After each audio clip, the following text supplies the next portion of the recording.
ದಿಢೀರಂತ ಮುಖ್ಯಮಂತ್ರಿ ಸಿದ್ದರಾಮಯ್ಯನವರ ಸುದ್ದಿಗೋಷ್ಠಿಯಲ್ಲಿ ಡಿ ಕೆ ಶಿವಕುಮಾರ್ ಪ್ರತ್ಯಕ್ಷ ಆಗ್ತಾರೆ. ಆಗಬಾರ್ದು ಅಂತೇನಿಲ್ಲ, ಆದರೆ ಇದು ಯಾಕೆ ಸುದ್ದಿ ಅನ್ನೋದನ್ನ ಲೆಟ್ಸ್ ಗೋ ಇಂಟು ಇಟ್. ದಿಢೀರ್ ಸಿಎಂ ಪ್ರೆಸ್ ಮೀಟ್ನಲ್ಲಿ ಡಿ ಕೆ ಶಿವಕುಮಾರ್ ಪ್ರತ್ಯಕ್ಷರಾಗ್ತಾರೆ. ಶೃಂಗೇರಿ ಫಲಿತಾಂಶದ ಬಗ್ಗೆ ಸಿಎಂ ಸುದ್ದಿಗೋಷ್ಠಿ ನಡೆಸ್ತಾರೆ.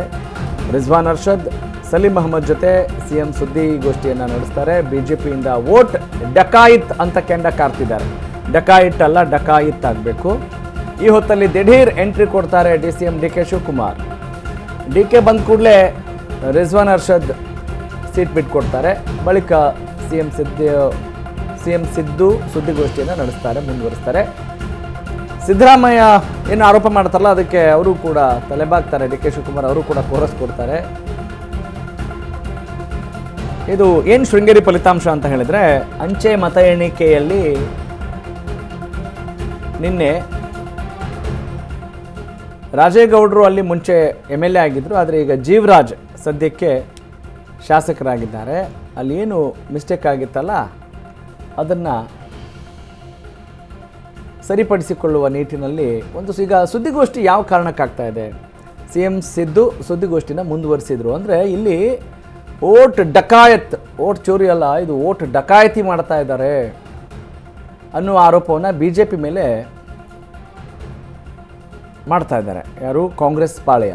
ಅದು ಸಿದ್ದರಾಮಯ್ಯನವರು ಅದನ್ನು ಶುರು ಮಾಡ್ತಾರೆ. ಆದರೆ ದಿಢೀರ್ ಅಂತ ಡಿ ಕೆ ಶಿವಕುಮಾರ್ ಅವರು ಬರ್ತಾರೆ. ಬರಬಾರ್ದು ಅಂತೇನಿಲ್ಲ, ಅಲ್ಲಿ ರಿಜ್ವಾನ್ ಅರ್ಷದ್ ಅವರು ಕೂಡ ಮುಂಚೆ ಇರ್ತಾರೆ. ಜೊತೆಗೆ ಗೌರವಪೂರ್ವಕವಾಗಿ ಅವರಿಗೆ ಅಲ್ಲಿ ಸೀಟ್ನ ಬಿಟ್ಕೊಡ್ತಾರೆ.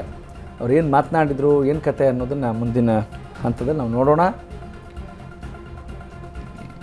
ಎಸ್,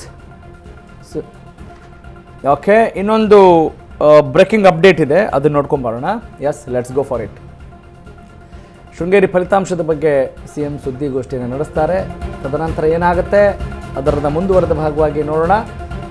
ಸಿದ್ದು ಬೆನ್ನಲ್ಲೇ ಡಿ ಕೆ ಶಿವಕುಮಾರಿಂದಲೂ ಕೂಡ ಆರೋಪದ ಬಾಂಬ್. ಶೃಂಗೇರಿ ಫಲಿತಾಂಶದ ಬಗ್ಗೆ ಹಲವು ಅನುಮಾನಗಳಿದ್ದಾವೆ, ನಾವ್ಯಾಕೆ ನಮ್ಮ ಸೀಟ್ ಬಿಟ್ಕೊಡ್ಬೇಕು ಅನ್ನುವ ಇಚ್ಛೆ ಇದ್ದಂಗಿದೆ. ಬರೀ ಪೋಸ್ಟಲ್ ಬ್ಯಾಲೆಟ್ ಕೌಂಟ್ ಮಾಡಿ ಅಂತ ಜೀವರಾಜ್ ಕೇಸ್ ಯಾಕೆ?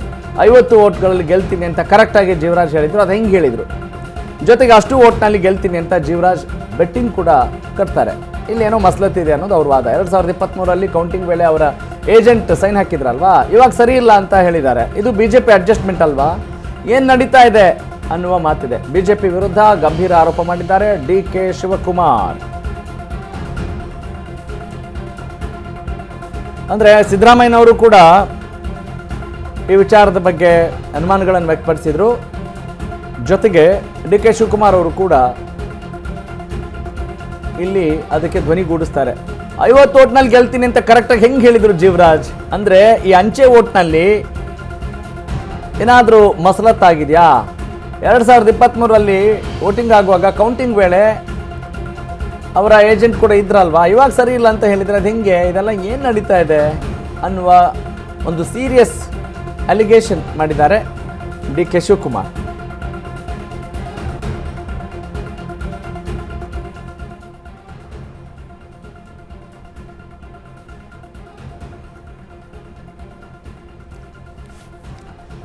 ಪೋಸ್ಟಲ್ ಬ್ಯಾಲೆಟ್ ನೀವು ಆರಂಭದಲ್ಲಿ ಗಮನಿಸಿರ್ತೀರ, ಯಾವಾಗಲೂ ಅಷ್ಟೇ ಈ ಫಲಿತಾಂಶ ಪ್ರಕಟ ಮಾಡೋ ಸಂದರ್ಭದಲ್ಲಿ ಮೊದಲಿಗೆ ಅಂಚೆ ಮತಗಳನ್ನು ಕೌಂಟ್ ಮಾಡೋದನ್ನು ನೀವು ಗಮನಿಸಿರ್ತೀರಿ ಅಲ್ವೇ? ಸೊ ಇದು ಅಲ್ಲಿದು ಮ್ಯಾಟ್ರು. ಯಾವಾಗಲೂ ಕೇಸ್ ಹಾಕಿದ್ರು, ಆದರೆ ಅದು ನಿನ್ನೆ ಅದರ ಫಲಿತಾಂಶ ಸಿಕ್ತು. ಹೀಗಾಗಿ ಅಂಚೆ ಮತಗಳಲ್ಲ, ಅಂಚೆ ಮತಗಳಿಂದ ಕೌಂಟ್ ಮಾಡಿದಾಗ ಜೀವರಾಜ್ ಅಂದರೆ ಭಾರತೀಯ ಜನತಾ ಪಕ್ಷದಿಂದ ಸ್ಪರ್ಧಿಸಿದ್ದ ಜೀವರಾಜ್ ಅವರು ಅತಿ ಹೆಚ್ಚು ಮತಗಳನ್ನು ತೆಗೆದುಕೊಂಡ ಹಾಗಾಗತ್ತೆ. ಯಾರ ವಿರುದ್ಧ? ಕಾಂಗ್ರೆಸ್ನ ಸದ್ಯಕ್ಕೆ ಶಾಸಕರಾಗಿದ್ದಂಥ ರಾಜೇಗೌಡರಿಂದ ಅಲ್ವಾ? ಹಾಗಾದರೆ ಏನಿದು? What is the fact? ಅದಕ್ಕೆ ಅದೆಂಗೆ ನಮಗೂ ಇದ್ರ ಬಗ್ಗೆ ಅನುಮಾನ ಇದೆ ಅಂಥೇಳಿ ಕಾಂಗ್ರೆಸ್ನವರು ಈಗ ಸುದ್ದಿಗೋಷ್ಠಿ ನಡೆಸಿದ್ದಾರೆ. ಅದು ಹೆಂಗೆ ಹೇಳಿದರು? ಯಾವ ವಿಚಾರಗಳನ್ನು ಇಟ್ಕೊಂಡು ಇಲ್ಲಿ ಪ್ರಸ್ತಾಪ ಮಾಡ್ತಾ ಇದೆ ಕಾಂಗ್ರೆಸ್ ಪಾಳಿ ಅಂತ ಹೇಳಿದರೆ, ಅದೆಂಗ್ರಿ ಜೀವರಾಜ್ 50 ಓಟ್ಗಳಲ್ಲಿ ಗೆಲ್ತೀನಿ ಅಂತ ಹೇಳಿದರು ಅಲ್ವಾ? ಈಗ ಅವಾಗೆಲ್ಲ ಸರಿ ಇತ್ತು, ಈಗ ಸರಿ ಇಲ್ಲ ಅಂದರೆ ಹಿಂಗೆ? ಏನು ಕತೆ? ಏನು ನಡೀತಾ ಇದೆ?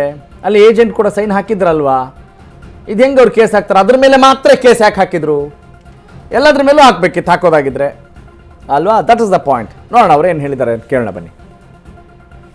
Returning officer, assistant returning officer ಮತ್ತು ಏಜೆಂಟ್ಗಳು ಚುನಾವಣಾ ಏಜೆಂಟ್ಗಳು ಮತ್ತೆ returning officer, assistant returning officer ಅದನ್ನ ಸೈನ್ ಮಾಡಿ ತೀರ್ಮಾನ ಮಾಡಿ ಘೋಷಣೆ ಮಾಡಿದ್ರು. ಘೋಷಣೆ ಆದ್ಮೇಲೆ ಬಿಜೆಪಿ ಅಭ್ಯರ್ಥಿ ಜೀವರಾಜ್ ಅವರು ಮಾಲ್ ಪ್ರಾಕ್ಟೀಸ್ ಆಗಿದೆ ಅಂತೇಳಿ ಕರ್ನಾಟಕದ ಹೈಕೋರ್ಟ್ ನಲ್ಲಿ ಮರು ಎಣಿಕೆ ಮಾಡಬೇಕು ಅಂತೇಳಿ ಕೇಸ್ ಹಾಕಿದ್ರು.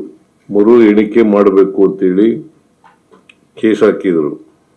ಅವರ ಅರ್ಜಿಯನ್ನ ಪುರಸ್ಕರಿಸಿ ಉಚ್ಚ ನ್ಯಾಯಾಲಯ 6/3/2026 ಯಾಕೆ ಇನ್ವ್ಯಾಲಿಡ್ ಆದ ಅಂತಂದ್ರೆ ರಾಜೇಗೌಡನಿಗೆ ಬಿದ್ದಿದ್ದಂತೆ 255 ಮತಗಳು ಅದರಲ್ಲಿ ವ್ಯವಸ್ಥಿತವಾಗಿ ತಿದ್ದಲಾಗಿದೆ 250. ಓಕೆ, ಇನ್ನು